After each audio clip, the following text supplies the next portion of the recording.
Hello student, myself Ravi.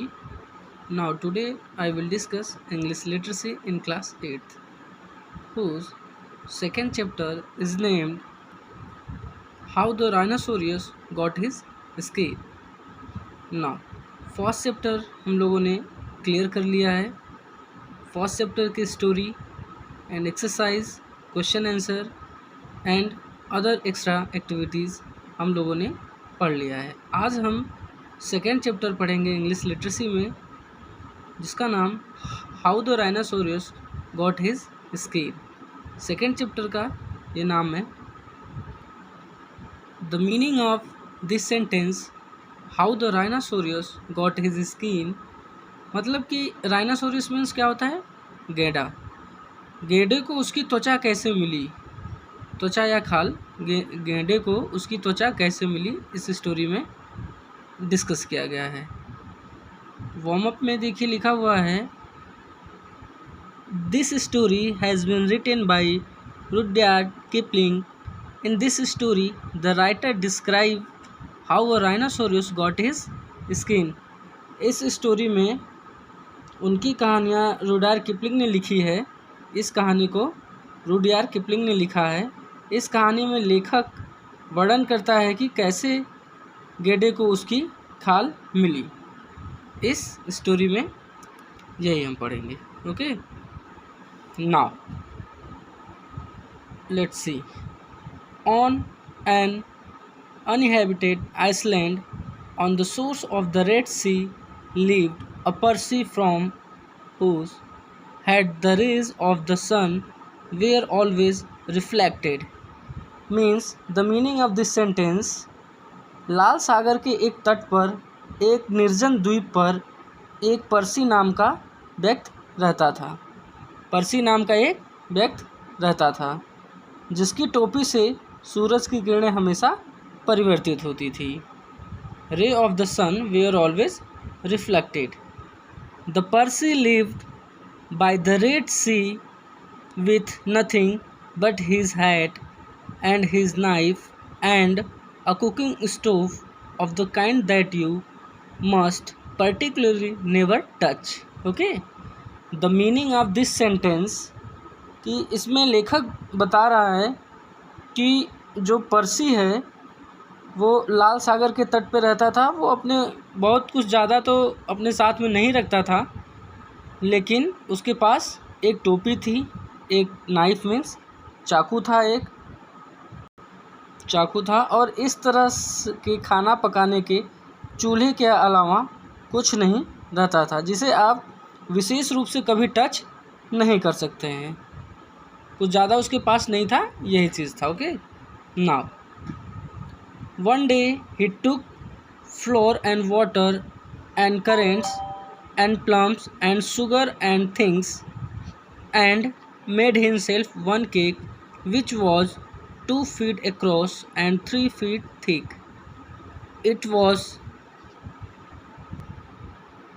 indeed magical, and he put it on the stove because he was allowed to cook on that stove, and he baked it till it was all done brown and smelled most sentimental.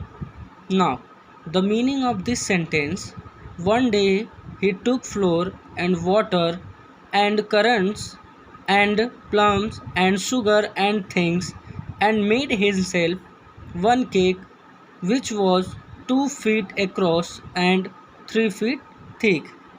The meaning of this sentence, एक दिन जो पर्सी था, जो लाल सागर के तट पे रहता था पर्सी, एक दिन उसने मैदा और पानी और करंट्स, अलबुखारा और चीनी और चीज़ें ली, जिसने खुद एक केक बनाया जो 2 फीट के पार और 3 फीट मोटा था। 2 फीट लंबा था और 3 फीट मोटा था। वो क्या किया कि एक दिन ये सब सारी चीज़ें लिया, ठीक, मैदा लिया, पानी लिया, करंट्स लिया, अलबुखारा लिया और चीनी लिया, और ये सारी चीज़ें लेके वो क्या किया, खुद से एक केक बनाया जो 2 फीट, जो 2 फीट लंबा था एंड 3 फीट थिक, 3 फीट मोटा था. It was indeed magical, and he put it on the stove because he was allowed to cook on that stove, and he baked it till it was all done brown and smelled most sentimental. Now, the meaning of this sentence, वास्तव में वास्तव में जादुई और उसने इस चूल्हे पर रख दिया क्योंकि उसे उस पर खाना बनाने की अनुमति नहीं थी. उसको क्या था, खाना बनाने की अनुमति थी. फिर वो इन सब सारी चीज़ें उस पर रख दिया और वास्तव में बहुत ही प्यार से उसने इस केक को बनाया.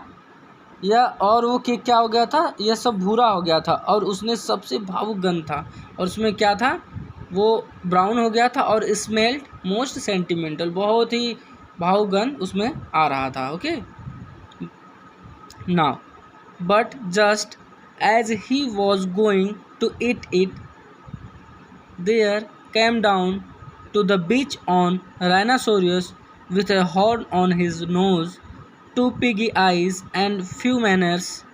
In those days, the rhinoceros skin fitted him quite tight. Now, the meaning of this sentence, जैसे ही वो इस केक को खाने जा रहा था तभी वहाँ पे एक गैंडा आ गया, राइनासोरस आ गया.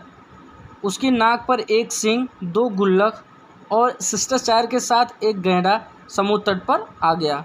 उन दिनों गैंडे की खाल ने उन्हें काफ़ी हद तक फिट कर दिया था. उसमें कहीं भी झुर्रियाँ नहीं थी. वह बिल्कुल नूह के संदूक गैंडे की तरह दिखता था.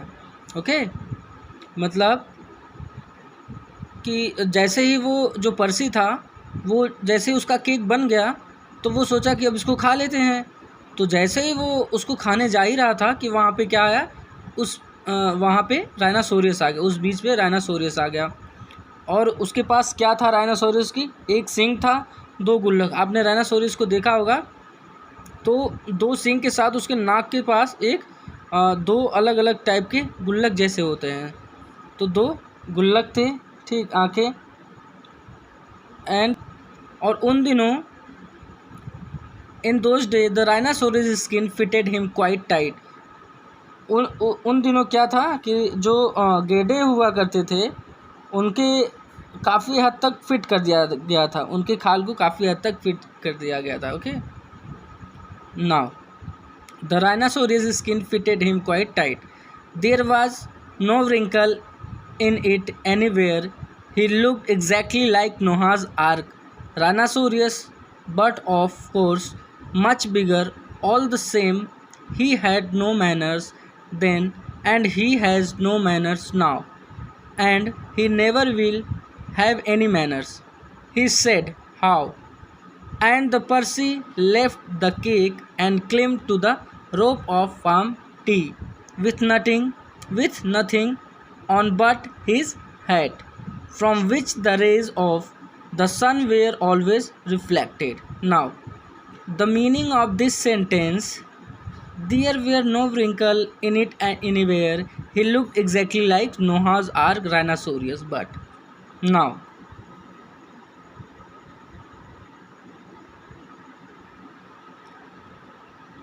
इस स्टोरी में राइनासोरियस को उसकी त्वचा कैसे मिली, इसके बारे में मैंने आपको बताया कि कैसे पर्सी नाम का एक आदमी एक आइसलैंड पे रहता था, रेड सी आइसलैंड पे रहता था. उसके पास एक टोपी थी जिससे सूरज की किरणें हमेशा रिफ्लेक्ट होती थी और उसके पास वैसा कुछ था नहीं. उसके पास एक उसकी टोपी थी, चाकू था, कुकिंग स्टोव था. वो एक दिन सोचा केक बनाने के लिए. उसने कुछ वाटर, करेंट्स, मैदा लिया, चीनी लिया और वो केक बनाना स्टार्ट कर दिया. उसने बहुत ही मैजिकल केक बनाया. 2 फीट लंबा, 3 फुट मोटा उसने केक बनाया, जिसका जो एकदम ब्राउन हो गया था और उसका जो स्मेल था वो बहुत ही ज़्यादा भावुक था. फिर पर्सी जैसे ही उसको खाने लगा, सोचा कि अब खा लेते हैं, तभी वहाँ पे उस बीच पे, उस समुद्र तट पे गैंडा आ गया. गैंडा इतना भयानक था, उसके पूरे शरीर में कहीं पे भी झुर्रियाँ नहीं थी. उसका स्किन एकदम क्या था, फिट हो गया था. गर्मी का मौसम था, बहुत ही ज़्यादा फिट हो गया था. उस टाइम पे गैंडा बहुत ही ज़्यादा इरिटेट भी हो रहा था। उसके पास एक नाक, 2 सींग और 2 गुल्लक, 1 सींग और 2 गुल्लक जैसी आपने गेड़ा देखा है तो उसमें आपको दिख जाएगा। जैसे उसके पास कोई शिष्टाचार, कोई मैनर नहीं था, वो आया इधर उधर करने लगा। इन सब सारी चीज़ों को देख के जो पर्सी था वो क्या हुआ, पार्टी पे चढ़ गया अपना टोपी लेके, जिससे सूरज की किरणें हमेशा रिफ्लेक्ट होती थी। Okay, now the rhinoceros upset the oil stove with his nose and the cake rolled on the sand, and he picked that cake on the horn of his nose, and he ate it, and he went away waving his tail to the desolate island. Okay, the meaning of this sentence: गेंडे ने अपनी नाक से तेल के चूल्हे को उलट दिया और केक रेत पर लुढ़क गया, और उसने उस केक को अपनी नाक के सींग पर लगा दिया और उसने उसे खा लिया, और वह अपनी पूंछ को उजाड़ द्वीपों पर लहराते हुए चला गया।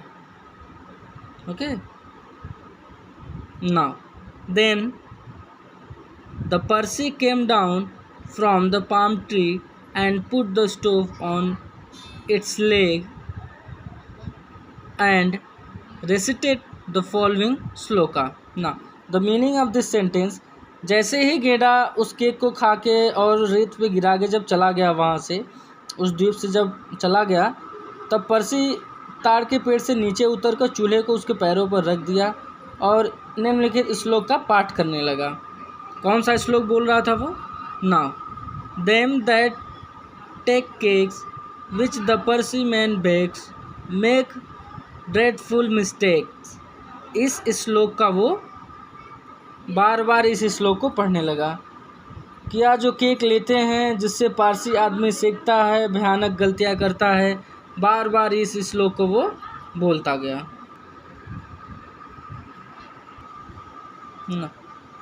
5 weeks later there was a heat wave in the Red Sea, and everybody took off all the clothes they had. The Parsi took off his hat, and the rhinoceros took off his skin and carried it over his shoulder as he came down to the beach to bath. Now the meaning of this sentence: 5 हफ्ते बाद लाल सागर में एक गर्मी की लहर आई और सभी ने अपने सारे कपड़े उतार दिए। पर्सी ने अपनी टोपी उतार दी और गेंडे ने उसकी खाल उतार दी, और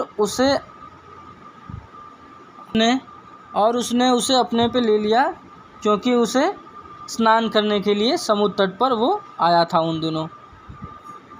now in those day it button underneath with 3 buttons and looked like a waterproof. He said nothing whatever about the Parsi cake because he had eaten it all and he never had any manners then, since or henceforward. Okay, now the meaning of this sentence: उन दिनों यह 3 बटनों के साथ नीचे button लगाया था और एक जल रोधक की तरह दिखता था। जो गेंडा था वो कैसा दिखता था? जल रोधक की तरह दिखता था। उसने पर्सी के केक के बारे में कुछ भी नहीं कहा, क्योंकि उसने सब कुछ खाया था और उसके पास कभी कोई शिष्टाचार नहीं था। Now he waded straight into the water and blew bubbles through his nose, leaving his skin on the beach. फिर वो क्या किया? जो गेंडा था वो जो उसका खाल था उसको उतारा, अपने ऊपर लिया और सीधे पानी में चला गया, और उस पानी में जाने के बाद उसने कुछ बुलबुले उलाड़ दिए अपनी नाक के माध्यम से समुद्र तट पर अपनी त्वचा को छोड़कर। Now presently the Percy came by and found the skin, and he smiled that ran all around his face 2 times. Then he danced 3 times round the skin and rubbed his hand. Now the meaning of this sentence: presently वर्तमान में पर्सी आया और उसने त्वचा को पा लिया और वह एक मुस्कान के साथ मुस्कुराया जो उसके चेहरे पर 2 बार दौड़ गई। फिर उसने 3 बार चमड़ी के चारों ओर नृत्य किया। जो राइनासोरस का जो स्किन था वो अपना स्किन निकाल के वो पानी में कूद गया था। पर्सी आ गया वहाँ पे। पर्सी जो वहाँ पे वो आदमी रहता था, उसने देखा कि उसको जब राइनासोरस का स्किन मिल गया तो बहुत ही ज़्यादा खुश हो गया और 2 बार वो क्या किया, 2 बार चेहरे पे उसके 2 बार 2 टाइम्स स्माइल किया और 3 टाइम्स जो उसका स्किन था उसके चारों ओर 3 टाइम्स डांस किया, नृत्य किया और अपने हाथों को रगड़ा। तब वह अपने डेरे में गया। Okay, then he went to his camp now and filled his hat with cake crumbs, for the Percy never ate anything but cake and never swept out his camp. He took that skin and he soaked that skin and he scrubbed that skin and he rubbed that skin just as full of old, dry, stale, tickle cake crumbs and some burnt currants as ever it could possible hold. Now, the meaning of this sentence, क्या जैसे ही पर्सी ने उस skin के चारों तरफ नृत्य किया, अपने हाथों को मस्त एकदम रगड़ा, खुश हो गया और उसको अपने कैंप में ले गया और अपनी टोपी को केक के टुकड़ों से भर दिया, क्योंकि पर्सी ने कभी केक के अलावा कुछ नहीं खाया और न ही अपने डेरे को बाहर निकाला। उसने उस त्वचा को लिया और उसके त्वचा को हिलाया और उसने उस त्वचा को रगड़ा और उसने उस त्वचा को वैसे ही रगड़ा जैसे पुराने सूखे बासी उगबाई के केक के टुकड़े को और कुछ जले हुए कण से भरा हुआ था, जैसा कि वह संभवतः पकड़ सकता था। फिर वह अपने ताड़ के पेड़ की चोटी पर चढ़ गया और गेड़े के पानी से बाहर आने का इंतज़ार करने लगा। Okay, then he climbed to the top of his palm tree and waited for the rhinoceros to come out of the water and put it on. वह क्या किया कि ये सब चीज़ें करके वो ताड़ के पेड़ पे चढ़ गया और गेड़े के पानी से बाहर आने का इंतज़ार करने लगा और उसे पर रख दिया। Now, the rhinoceros came out of the water. He buttoned it up with the 3 buttons and it tickled like cake crumbs in bed. Then he wanted to stretch, but that made it worse, and then he lay down on the sands and rolled and rolled and rolled, and every time he rolled the cake crumbs tickled him worse and worse and worse. Now, the meaning of this sentence, जैसे ही गेड़ा पानी से बाहर आया उसने उसे 3 button से दबा दिया और वह बिस्तर में केक के टुकड़ों की तरह गुदगुदी करने लगा। फिर वह खरोच करना चाहता था लेकिन उसने इसे और भी ख़राब कर दिया और फिर वह रेत पर लेट गया और लुढ़क गया और लुढ़क गया और लुढ़कता चला गया और वह हर बार जब केक के टुकड़ों को लुढ़कता तो उसके बदतर और बदतर उसके चारों तरफ वॉर्स हो जाता था। वॉर्स मीन्स बदतर, बहुत ही ज़्यादा भयानक। जो पर्सी था वो केक वेक को क्या कहते उसमें भर दिया था। जैसे ही उसने उसको पहना और उसको खुजली होने लगी और वो खुजलाने लगा बहुत। उसके बाद वो रेत में एकदम लेटने लगा, रोल्ड होने लगा, लुढ़कते लुढ़कते एकदम। जब वो बहुत ज़्यादा लुढ़क गया, बहुत ही वो अपने स्किन को और भी ज़्यादा ख़राब कर दिया ना। Then he ran to the palm tree and rubbed and rubbed and rubbed himself against it. He rubbed so much and so hard that he rubbed his skin into a great fold over his shoulders and another fold underneath where the buttons used to be, but he rubbed the buttons off and he rubbed some more folds over his legs.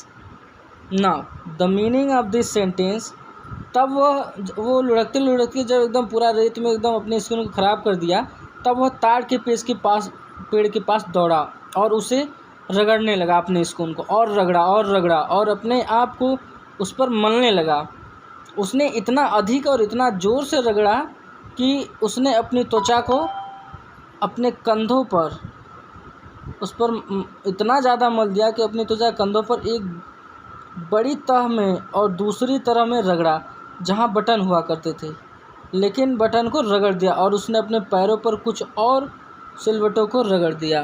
Okay, where buttons used to be rubbed and buttons off and he rubbed some more folds over his leg and it spoiled his temper but it did not make the least different to the cake crumbs. Now the meaning of this sentence कि वो क्या हुआ कि जब वो खुजलाने लगा और रेत में पूरा एकदम लुढ़कने, जब उसको खुजली होने लगा तब वो ताड़ के पेड़ के पास गया और अपने जो उसका स्किन था उसको रगड़ने लगा। बहुत रगड़ा, इतना मलने लगा और इतना अधिक ज़ोर से रगड़ने लगा कि वो कंधों पर एक बड़ी तह में और दूसरी तरह में रगड़ा, कंधों की तरफ जहाँ बटन हुआ करते थे, लेकिन उसने बटनों को रगड़ दिया और उसने अपने पैरों पर कुछ और सिलवटों को रगड़ दिया और इसने उसका आपा ख़राब कर दिया। जैसे ही इतना वो रगड़ा कि उसका आपा एकदम ख़राब हो गया।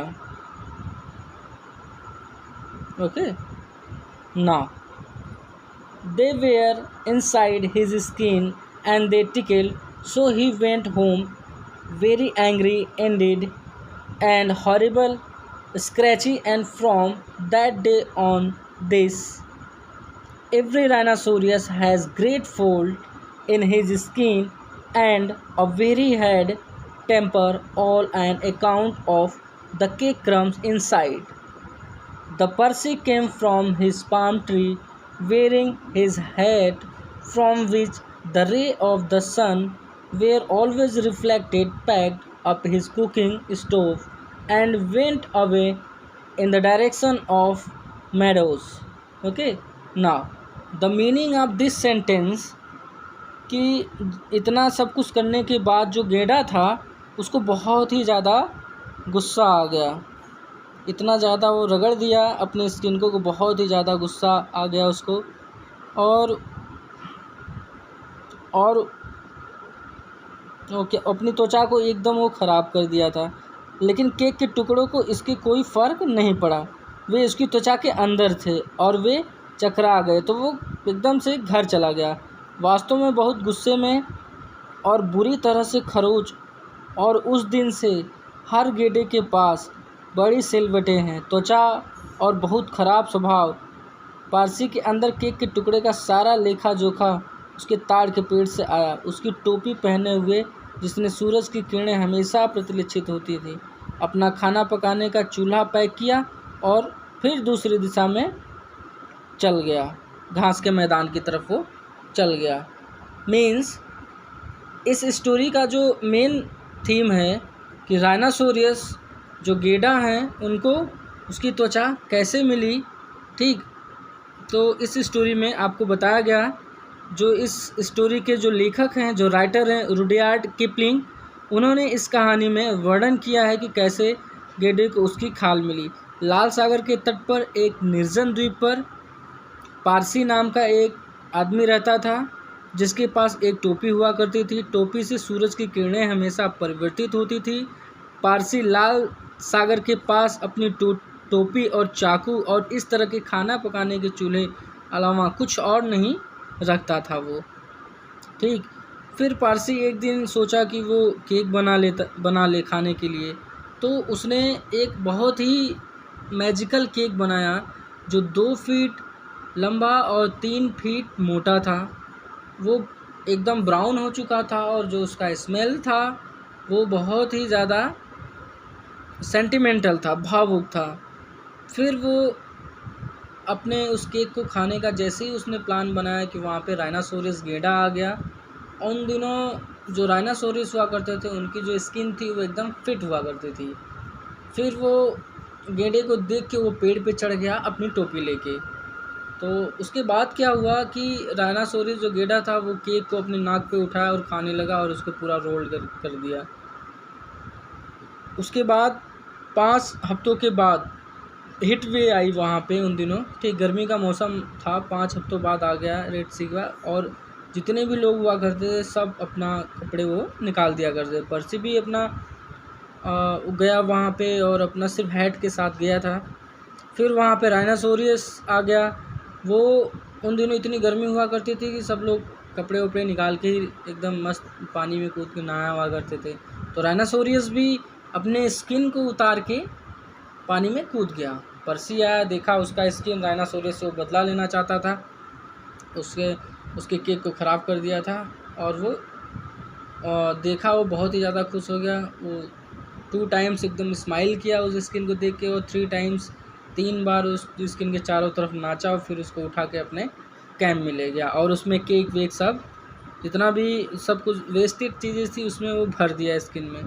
राइनासोरियस जैसे ही बाहर आया उस स्किन को पहना और उसको खुजली होने लगा, वो पूरा रोल करने लगा अपने शरीर को, फिर बहुत ज़्यादा खुजली होने लगा, तो उसी ताड़ के पेड़ के पास जाके खुजलाने लगा, रगड़ने लगा, जिस पेड़ पे पारसी चढ़ गया था।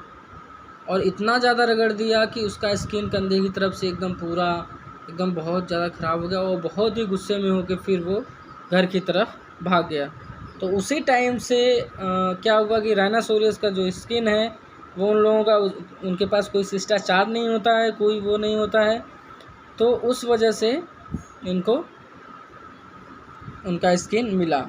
और फिर जो पारसी था वो फिर अपना वो नीचे उतरा पेड़ से, अपना टोपी उठाया और फिर चल दिया दूसरे दिशा में चला गया, घास के मैदान की तरफ। ये स्टोरी है, फुल स्टोरी है।